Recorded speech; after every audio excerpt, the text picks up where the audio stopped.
क्यों हम सभी दोस्तों को एक ऐसी जगह जाना पड़ गया जहां शेर का कटा हुआ सर रखा था। गुड मॉर्निंग दोस्तों। आज सुबह हम उठे और उठ के जब बाहर गए तो हमने देखा कि मेरे सारे दोस्त हमारे घर के बाहर खड़े हुए थे, जो कि कल के बनाए हुए प्लान के मुताबिक ये मेरे घर आए थे। आज हम जिस जगह जाने वाले हैं वो इतिहास का एक बहुत बड़ा उदाहरण है।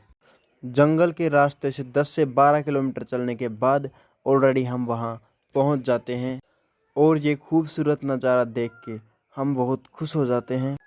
इन बंदरों को देख के हम मंदिर की ओर आगे बढ़ते हैं। मंदिर में अंदर जाते ही हम एक बड़ा सा कुंड देखते हैं जो ना नहाने की वजह से इस टाइम गंदा हो रखा था।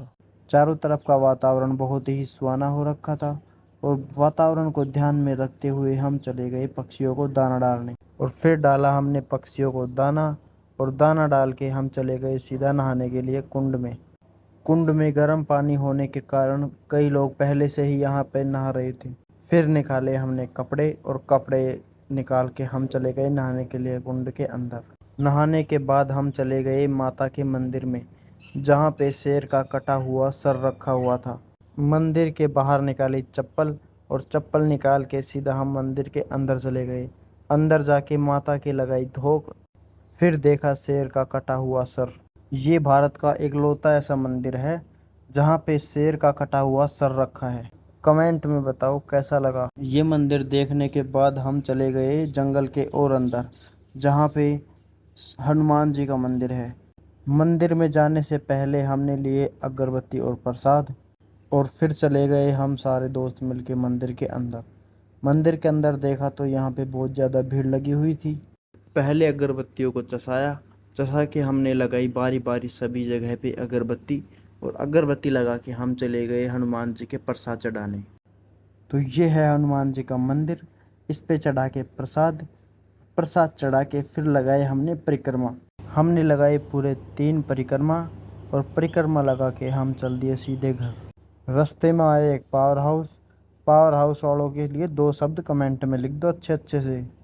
फिर चले गए हम एक कचौड़ी वाले की दुकान पे। सारे ऐसे बैठे थे जैसे कोई भूखा जानवर बैठा हो। फिर आ गई हमारी कचौड़ी और एक एक कचौड़ी सबने ली और उसमें डलवाई प्याज और कचौड़ी को खा के फिर हम आ गए सीधा घर पे। घर आके खाई हमने थोड़ी रोटी ताकि घर वालों को शक ना हो कि हम कुछ खा के आए हैं बाहर। रोटी खा के मैं चला गया खेत में देखो तो पेड़ के नींबू आ रखे थे। फिर नींबू तोड़े और आ गया घर पे। फिर घर पर आकर नींबू पानी बनाने के लिए पहले तो नींबू को काटा और फिर उनको निचोड़ा और फिर बनाया नींबू पानी। नींबू पानी पीते ही भाई सारी गर्मी भाग गई। गर्मी को भगाकर हम चल दिए मेडिकल पे से लिए भैंस के लिए गोली। फिर हमें दोबारा से गर्मी लग गई। फिर एक एक खाई आइसक्रीम खाकर घर पहुंचे ही थे, घर वालों ने एक और काम बता दिया कि बुआ को ये घी दिया। फिर बुआ को घी देकर बुआ के से लेकर जामुन और हम आ गए वापस घर आकर खाई जामुन और जामुन खाते ही हम चले गए दोस्त के घर पे से अचार लेने। अचार लेकर घर आ ही रहे थे कि 2 झोटे खड़े थे रास्ते में। फिर उनको रास्ते से हटाया और हम पहुंच गए सीधे घर। घर पहुंचने के साथ ही हमारी वीडियो यहीं ख़त्म हुई।